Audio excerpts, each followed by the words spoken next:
What if I told you that one of the most dramatic raids in modern history happened on a man's own birthday? Helicopters thundered overhead. Armed police with dogs and battering rams smashed through the doors of a luxurious New Zealand mansion. Inside was Dotcom. This single moment would spark a 13-year legal war that is still not over. Welcome to Money's Hidden Past. Rich people lied. We fact-checked. Dotcom was born Kim Schmitz in Germany in the early 1980s. From a very young age, he showed an extraordinary talent for computers. He was taking machines apart and learning how they worked while other kids were playing outside. By his late teens, he was already building online businesses and making serious money. He loved fast cars and luxury, but he also loved pushing the limits of the internet. In 2005, he launched Megaupload. It was a simple file hosting website. Anyone could upload movies, music software games, or personal files. They could then share them with one easy link. No login was required, and no complicated process. The site grew incredibly fast. At its peak, Megaupload had 50 million daily users. It accounted for roughly 4% of all internet traffic on Earth. That is an almost unbelievable number for one website. Kim had created something that millions of people used every single day. He did not sell the files themselves. That would have been illegal. Instead, he made money through advertising. Every download showed ads. He also offered premium accounts for faster speeds and more storage. This simple model worked extremely well. Megaupload generated over $175 million in revenue. Kim personally earned tens of millions during the peak years. He lived a very luxurious life with supercars and a huge mansion. But he always stayed true to his core belief that information should be free. Hollywood studios became furious. They claimed Megaupload caused massive copyright losses. They said the site was one of the biggest piracy platforms in history. Kim always argued that Megaupload was just a storage service. He compared it to a digital hard drive in the cloud. The tension kept building for years. Then came January 20th, 2012. It was Dotcom's birthday. He was throwing a big party at his mansion. Suddenly the sky filled with helicopters. Armed police stormed the property. Dogs barked loudly. Doors were smashed open with battering rams. Kim was arrested in one of the most theatrical raids ever filmed. Megaupload was shut down instantly. Millions of users lost access to their files in seconds. The United States wanted him extradited to face trial. The charges included copyright infringement, money laundering, and racketeering. What followed was one of the longest extradition battles in modern history. Kim has been fighting in New Zealand courts for over 13 years.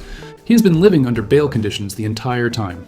He is not in prison. He is not under house arrest. He can move around New Zealand freely, but he is not allowed to leave the country. In August 2024, New Zealand's Justice Minister signed the extradition order. Kim immediately appealed the decision. In September 2025, a court rejected his latest attempt to stop the extradition. Despite that, he remains free on bail. He continues his legal fight to this day. After Megaupload was destroyed, Kim did not give up. He launched a new service called Mega. This time, everything was different. Strong end-to-end encryption was built in from the start. Users could store and share files with much stronger protection. Mega was designed to be the legal successor. It respected user privacy and gave people real control over their data. It has grown into a successful business in its own right. Kim continues to run it from New Zealand. He does this while still fighting the extradition case. Dotcom never lived like a typical billionaire.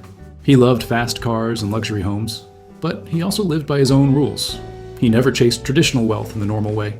His real wealth was freedom. He believed information should be free. He built a platform that millions of people used every day. He stood up to the most powerful corporations in the world. He survived raids, arrests, and years of legal warfare. And through it all, he kept believing in his original idea. The sarcastic part that makes his story so fascinating is how he turned legal attacks into free advertising. Every time governments or Hollywood studios sued him, the opposite happened. More people heard about the site and traffic exploded. The raids and lawsuits became the best marketing he could ever have asked for. The more they attacked him, the bigger he became. He was a master at jurisdictional arbitrage. He constantly moved servers to countries where copyright laws were weak. He even joked about putting servers in North Korea or buying the tiny micronation of Sealand. These ideas were not just jokes. They were part of a serious strategy to keep his platforms alive. Fans loved him so much they started cloning the entire site. They kept it alive on hundreds of mirror sites. The community essentially crowdsourced the survival of his ideas. This was not a normal website. It was a movement that millions of people supported. The bottom line of Dotcom's financial way of living was radically different from almost every other tech founder. He did not want to get rich in the normal way.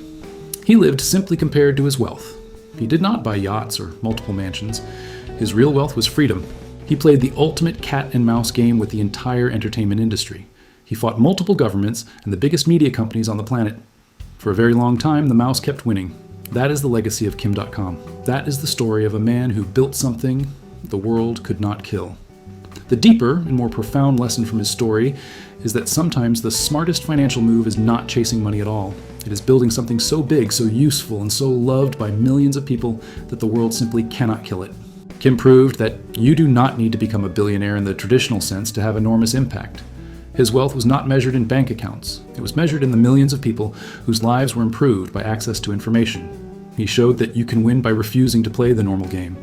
While others were busy optimizing for stock prices and venture capital exits, Kim was optimizing for resilience, freedom, and principle. That is a lesson worth remembering in an age when most tech founders are laser-focused on valuations and exits. The energetic irony is that the very corporations that tried to destroy Megaupload ended up making it more famous. Every raid, every lawsuit, every attempt to shut it down only proved his point. Information wants to be free, and the internet makes it almost impossible to stop. Megaupload became a symbol of resistance against the old gatekeepers of culture. It forced the entertainment industry to adapt and change. In many ways, Kim.com helped accelerate the shift to streaming services. He showed the old system was broken and unsustainable. Kim himself never sought fame or fortune in the conventional sense. After serving his sentence, he largely stepped away from the spotlight. He continued to work on privacy and technology projects quietly. He lived simply consistent with the philosophy he had always followed. His story is a powerful reminder that true freedom sometimes comes from building something that matters deeply to people. The mature recognition here is that Kim.com's financial philosophy was not about rejecting money. It was about rejecting the idea that money must always be the ultimate goal. He proved that you can build something enormously successful without following the traditional playbook. He showed that low costs, strong principles, community support, and clever legal strategies can create a platform that survives attacks. His real wealth was not in bank accounts, but in the freedom he achieved and the impact he made. From the quiet early days as a hacker to the global cat and mouse game with governments, Kim.com's journey is one of the most fascinating stories of the internet age. He did not chase money in the normal way, yet he built something that changed how millions of people share files. He proved that sometimes the smartest financial move is not chasing money. It is building something so big and so loved that the world cannot kill it. That is the legacy of Kim.com. That is the story of a man who played the game differently, and one in ways most people never understand. If this deep dive into Kim.com fired you up about the power of building something that truly matters, then do me a favor right now. Smash that like button to let the algorithm know this conversation matters. Share this video with every friend and family member who loves stories of underdogs, freedom, and clever resistance. Let us keep exposing what they do not want you to see. I will catch you in the next one, where we break down the next hidden chapter in the history of money, power, and rebellion. Until then, stay informed, stay skeptical, and remember that sometimes the greatest fortunes are not measured in money, but in the freedom and impact you leave behind.